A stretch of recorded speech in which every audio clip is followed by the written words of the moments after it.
datang di kontennya Guru Sejarah. Kalian bisa mendapatkan informasi terkait materi pelajaran sejarah, konten gaming, dan juga konten edukasi naratif. Story ya. So, itu ini.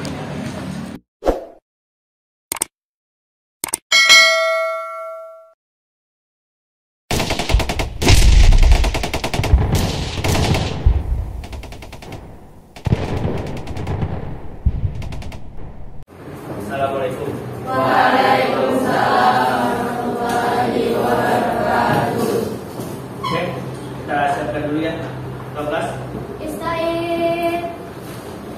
Tanzimussalam. Assalamualaikum warahmatullahi wabarakatuh. Waalaikumsalam warahmatullahi wabarakatuh. Oke, kita absen dulu ya. Mana? 10 IPS.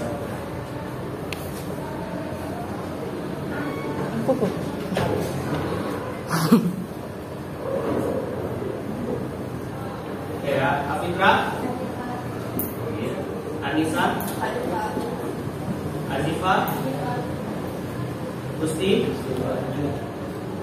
Indri, sakit, sakit apa? Oh, nggak tahu. Leoni, Didi,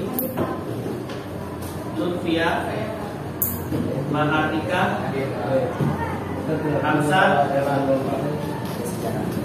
Fakiruddin Al-Farid, Haikal, Yasmil, Putri,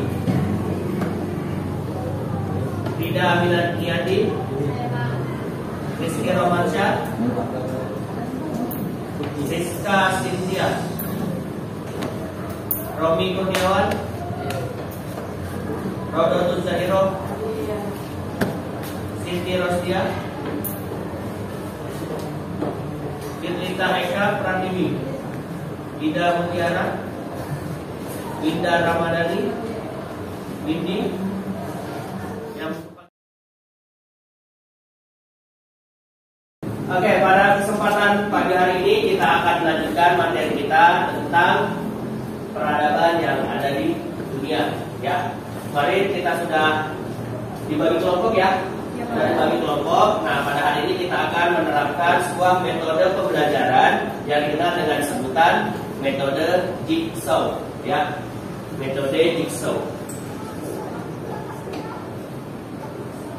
Oke, jigsaw ini adalah sebuah metode di mana nanti kelas akan dibagi dalam kelompok ahli dan kelompok asal. Ya, kelompok asal itu adalah kelompok yang sudah dibagi pada pertemuan minggu kemarin, dan hari ini nanti kelompok asal itu akan berpencar ke kelompok ahli untuk mendapatkan informasi terkait beberapa peradaban yang sudah dibagi pada pertemuan minggu kemarin.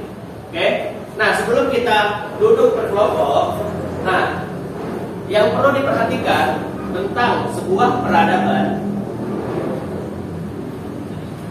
Oke, peradaban yang muncul di dunia itu ada beberapa dia.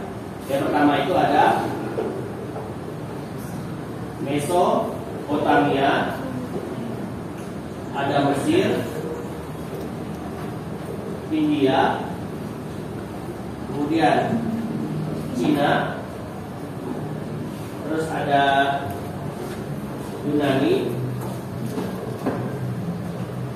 Romawi, dan terakhir mungkin Amerika. Ada 7 peradaban yang terkenal di dunia sampai hari ini, yaitu ada Mesopotamia, Mesir, India, Cina, Yunani, Romawi, dan Amerika. Nah, persamaan dari 7 peradaban ini, ya, mereka sama-sama berada di dekat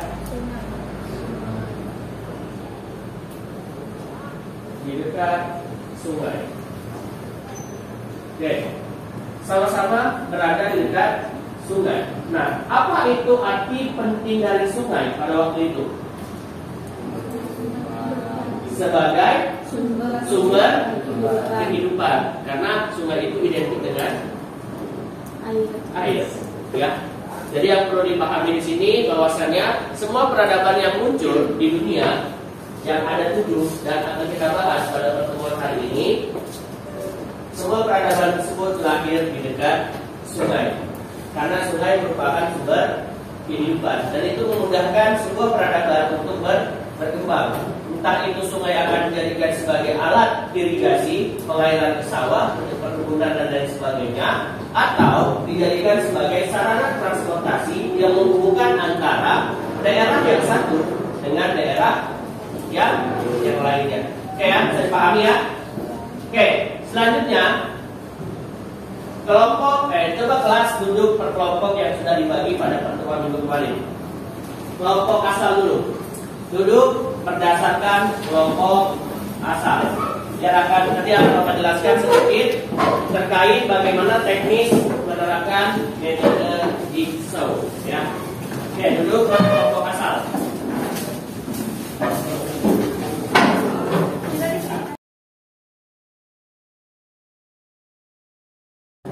Oke, semua sudah duduk per kelompok yang sudah dibagi itu kemarin ya.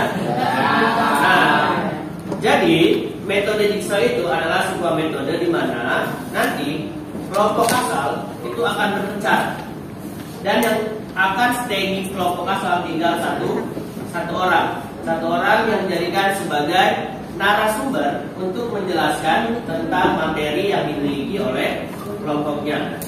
Ya, nanti anggota kelompok yang lain itu akan berpencar ke kelompok yang lainnya untuk mencari informasi tentang peradaban yang sudah dibagi pada pertemuan minggu kemarin.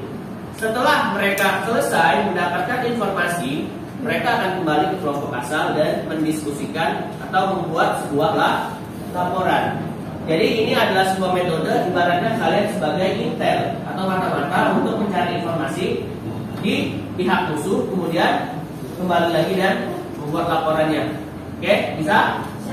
Nanti setelah itu kalian akan presentasi depan kelas. Oke ya? Oke, sekarang tentukan siapa yang berada di dalam kelompok dan selebihnya itu berpencar ke kelompok ahli. Oke, bisa dimulai?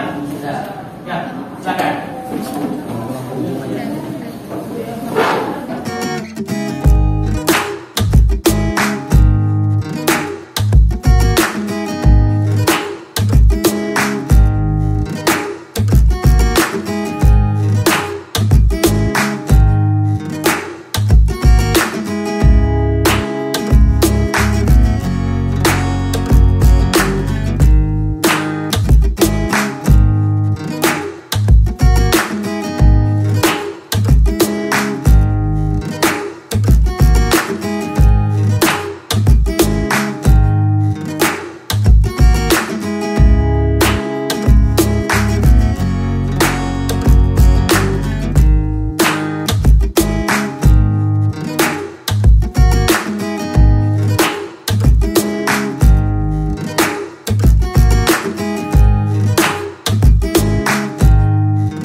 Jadi kalian sudah mendapatkan informasi penting dari kelompok ahli.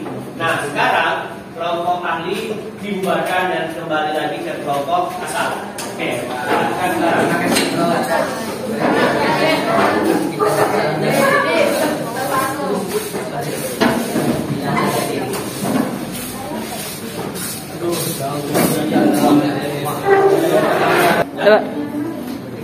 Oke, karena sudah kembali ke dalam kelompok asal, maka dari itu Bapak akan mencoba mendengarkan hasil laporan dari tiap kelompok ya. Kita mulai dari kelompok yang pertama. Kelompok pertama silakan ke depan ya. Jelaskan sedikit tentang materi kelompoknya, kemudian laporkan hasil dari kunjungan ke kelompok ahli tadi. Oke, silakan maju ke depan kelompok satu. Oke, berikan tepuk tangan dulu dong buat kelompok satu.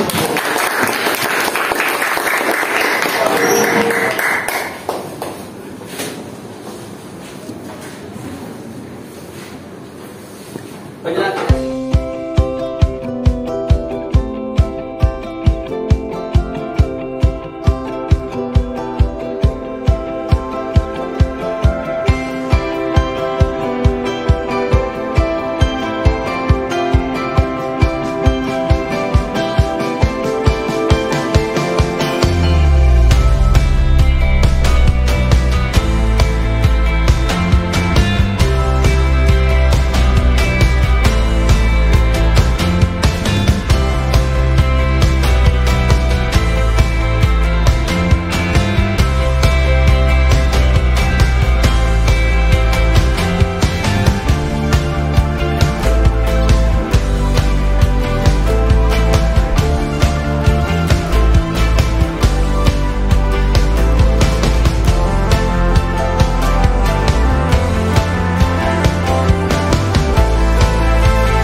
semua kelompok sudah tampil semua ya? Gimana menurut anda sekalian? Lebih mudah untuk memahami materinya dengan menggunakan metode ini? Insya Allah ya. Karena kan kita mencoba untuk mensederhanakan materi yang cukup padat itu dengan cara yang sederhana. Oke, jadi kesimpulan yang bisa kita ambil pada kesempatan pagi hari ini, bahwasanya di tiap peradaban itu memiliki ciri khasnya masing-masing ya. Kita bisa lihat di peradaban Mesir itu memiliki raja yang dikenal dengan sebutan Fir'aun. Kemudian memiliki peninggalan seperti piramid, Sphinx, tulisan hieroglif, pengawetan mayat dan lain sebagainya ya. Kemudian di peradaban India. Peradaban India itu dibuat atau dibangun oleh sebuah bangsa yang dikenal dengan sebutan bangsa Dravida. Kemudian memiliki peninggalan yang memiliki tata kota yang cukup baik, yang merupakan salah satu pilot proyek dari tata kota yang diadopsi sampai hari ini, yaitu kota Mohenjo-daro dan Harappa. Kemudian peradaban Cina. Di sini juga peradaban Cina dilalui oleh dua sungai, yaitu Sungai Huanghe dan Sungai Yangtze, dan memiliki banyak dinasti yang memerintah di Cina. Kurang lebih ada sekitar 16 dinasti, dan yang paling terkenal mungkin adalah salah satunya pada saat masa pemerintahan dinasti Qin ya. Dinasti Qin dengan kaisarnya yang bernama Xi Huangdi, dia berhasil menciptakan sebuah keajaiban dunia yang dikenal dengan sebutan The Great Wall ya, atau tembok besar Cina. Kemudian ada peradaban Yunani. Peradaban Yunani itu merupakan peradaban yang cukup tua di Eropa dan memiliki dua polis paling terkenal, yaitu polis Athena yang lebih demokratis dan polis Sparta yang lebih militeristik ya. Dan memiliki beberapa peninggalan dan banyak penyembah dewa. Salah satunya mungkin adalah dewa Zeus yang sampai dijadikan sebagai monumen atau gedung di Yunani. Kemudian yang terakhir ada peradaban Romawi. Dari peradaban Romawi ini kita bisa banyak mengadopsi sistem pemerintahan yang sampai saat ini masih digunakan. Ya, jadi untuk kesimpulan dari materi peradaban kesempatan pagi hari ini cukup sekian. Minggu depan kita akan lanjutkan dengan peradaban yang lainnya. Jadi kalau bisa kalian sudah mempelajari atau mencari informasi di internet, di buku ataupun referensi lainnya terkait dengan materi yang akan kita bahas minggu depan. Ya. Oke, pertemuan hari ini Bapak cukupkan sekian. Sampai jumpa lagi minggu depan. Wabillahi taufiq wal hidayah. Wassalamualaikum warahmatullahi wabarakatuh. Waalaikumsalam warahmatullahi wabarakatuh. Oke, terakhir ya. Kalau Bapak bilang historia, kalian jawab historia juga ya. Historia.